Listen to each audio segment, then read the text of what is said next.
ఒకప్పుడు హైదరాబాదుకు దాహార్తిని తీర్చే పెన్నిధి మూసీ నది.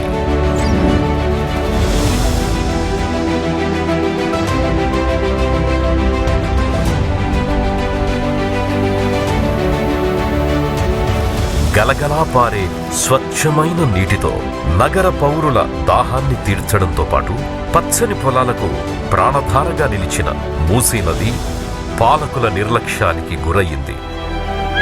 కొంతమంది స్వార్థపరుల కబ్జాలు, అక్రమ వ్యవహారంతో మురికి కూపంగా మారిపోయింది. ఫ్యాక్టరీల నుండి వచ్చే విషపూరితమైన నీటిని శుద్ధి చేయకుండా నదిలో కలిపేయడంతో అందమైన నది కాస్త దుర్గంధభరిత మురికి కూపంలా మారిపోయింది. ఇది మూసీ నది కన్నీటి కథ. ఒకప్పుడు జీవనాధారమైన ఆ నదికి పునర్జీవాన్నిచ్చే మహోన్నత సంకల్పానికి నడుం బిగించారు మన ముఖ్యమంత్రి శ్రీ రేవంత్ రెడ్డి గారు. తన అచంచలమైన దూరదృష్టితో మూసీ నదిని హైదరాబాదుకు ఒక వరంలా మార్చనున్నారు. ఈ మిషన్లో భాగంగా నదిలో చెత్తలను తొలగించడం, పూడికలను తీయడం, మురుగు వ్యర్థ జలాలు కలవకుండా కాపాడడం, వరద నీరు నదిలో చేరేలా జాగ్రత్త తీసుకోవడం వంటి కీలకమైన చర్యలతో ఆ నది ఇప్పుడు బంగారు నిధిగా మారనుంది.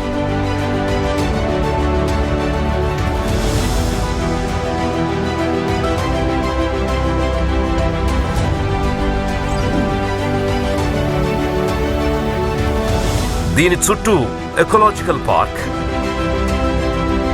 లుక్అవుట్ టవర్, షేడెడ్ వాక్వేస్,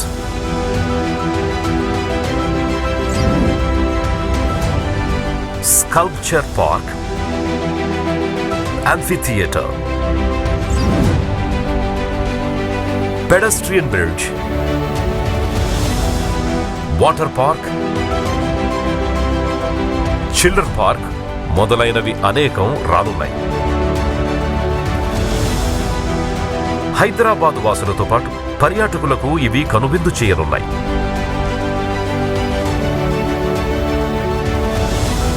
ఈ ప్రాజెక్టు ద్వారా అందమైన మణిహారాన్ని హైదరాబాదుకు కానుకగా ఇవ్వనున్నారు.